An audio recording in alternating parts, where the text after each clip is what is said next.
So here we have at the front door on July 3rd, 3 days after Kelsey Fitzsimmons is shot, 3 days after this guy about to come through the door snatches the baby from her, still has the baby boy who just turned a year old.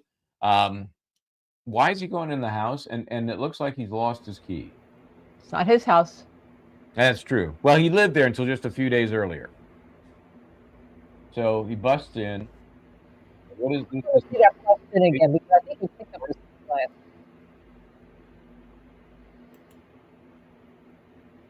Obviously, this is shot off the monitor, not the actual raw footage. So you can see it's a split screen. We have the entryway, the basement space, clearly on the black and white, no lights on. Oh, that real thing. You're busting up a little bit, Michael. Your sound is off.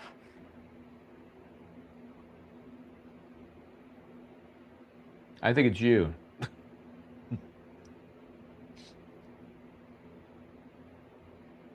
Okay, so what are they doing in that basement? Well, first of all, it's Justin and then 3 other people. One is supposed to be a relative, and the others are what? Buddies, firefighters, Andover cops. Well, who are they? Who are these big men? He actually busted in that door with his shoulder, like he's coming in, like Yeah, and we're going to look at it again. That was the first view. We're going to look at it again, but let's get into some of the documents here that are the basis of a motion that won't be heard tomorrow. But believe me, the ramifications will be felt. But what happened, just so everyone understands, Kelsey is arrested. The dad changes the locks on the door. He changes the codes. He puts in cameras, changes the security system, has a router, has everything all set up. This is right after she is taken to the hospital. He does that, okay? So he must have figured something was up. And remember, Justin wasn't living there. Justin had an affidavit that he was living someplace else at his mother's house. So right, and we're going to get into all of that. The reason why we had it, we had more cameras here than we had in Mrs. Guthrie's house. That's for sure. As far as we know. So anyway, we'll go back to the video after we've looked at some of the paperwork here that lays out what the issues were and are. We just kind of wanted to give that as just a foundation for what's happening at the house at that time, which is outrageous. By the way, burglary, anyone? That's burglary, breaking an entry, whatever you call it in Massachusetts.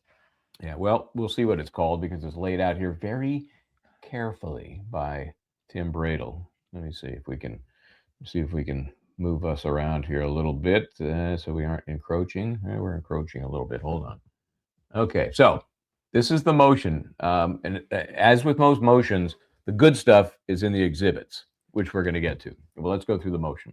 Comes now defendant Kelsey Fitzsimmons by and through undersigned counsel and respectfully moves the court order the Commonwealth to comply fully with Criminal Procedure Rule 14 as amended and inquire throughout the prosecution team to secure disclosure of any and all promises, rewards, inducements, understandings, agreements, or benefits, formal or informal, made to or received by Justin the Alien, Officer Patrick McCarthy Noonan, or any other Commonwealth witness or potential witness in connection with this case.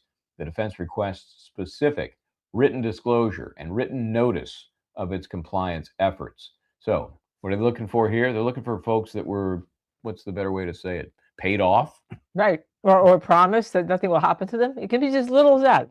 Nothing's going to happen to you. We're not going to take any action against you. This motion is grounded in the constitutional discovery guarantees, Brady, et cetera, et cetera. Giglio, which is the federal case, which that talks about impeachment material. Brady is exculpatory material. Giglio is impeachment material. The Commonwealth's obligation extends not merely to formal immunity agreements, but to any promise of non-prosecution, unilateral forbearance for prosecution, offers of a favorable treatment, or requests for such treatment that could reasonably affect a witness's credibility, bias, or motive to testify. A jury is entitled to know whether a witness avoided prosecution, received employment protection, financial benefit, or other favorable treatment in circumstances where criminal or disciplinary exposure existed. We're going to see all of that. We're going to see a lot of that. Here, the Commonwealth claims no such inducements exist, but the circumstances and the weight of the evidence strongly points otherwise. The Commonwealth's blind eye is a purposeful, brazen, tactical maneuver designed to avoid the total implosion of its case against Ms. Fitzsimmons, the true victim here. The court should enter orders to ensure that full disclosure is made.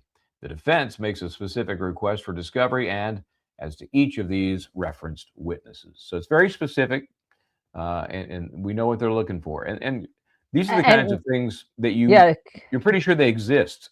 Right, it exists, and they're going to lie about it. I can tell you right now. But what's really important about this, remember, the Commonwealth, and we'll see it in the exhibits, has said that they did a certificate of compliance. That basically says, I swear.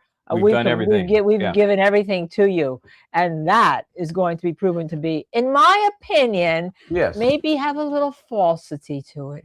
Yeah, and so you've got, I think, criminals all over the place, from the petitioner to the Commonwealth to everybody in between.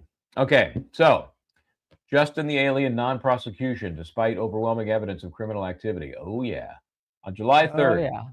While Ms. Fitzsimmons was hospitalized at Massachusetts General Hospital fighting for her life after being shot in the chest. At that time, as set forth on video surveillance we've just seen, Justin the alien forcibly broke into her residence at 125 Phillips Brooks Road in North Andover with 3 other accomplices. We've seen video exhibit number 1. Alien had 4 days prior obtained a fraudulent ex parte family court restraining order from an affidavit full of lies about Ms. Fitzsimmons, stealing full custody of their 4-month-old child and receiving an order that she stay away from him and the baby. If you haven't seen the video that Kelsey did on the 1-year birth anniversary of her son, it's heartbreaking. Broke my heart. And as you said, how could anybody convict her of anything after seeing that video about this poor mom? It's gut-wrenching. And remember, for those who don't know, she gave birth. She had postpartum depression, not psychosis. She got treatment from it from a psychiatrist. She was given the right to come back to work in, I think, June 30th. She was coming back the following week to work that she had been treated. The day after this break-in. She was going to be July 4th, yeah. It was going to be July 4th, so the people don't know. He gets the order to take the baby away. The cops come, including Noonan, her former partner, and she gets shot in the chest, and she's in the hospital for, I think, 3 months, if I recall, fighting for her life. Almost dying, almost getting killed. And the baby then goes to Justin, the baby daddy, who she was supposed to marry. Thank God she didn't marry him. And then she gets put in jail improperly, in our opinion, because she's got all these things in her chest. She can't do a breathalyzer to breathe as part of the conditions of her bail. And there she stays for several months. Until 110 days, something like that. Something like that. Okay, so that's the backstory, and for those who don't know. So, and not just this break-in, that's just the tip of the iceberg. It's unbelievable. Okay, in the affidavit, he swore that he lived with his parents in Stowe, Massachusetts.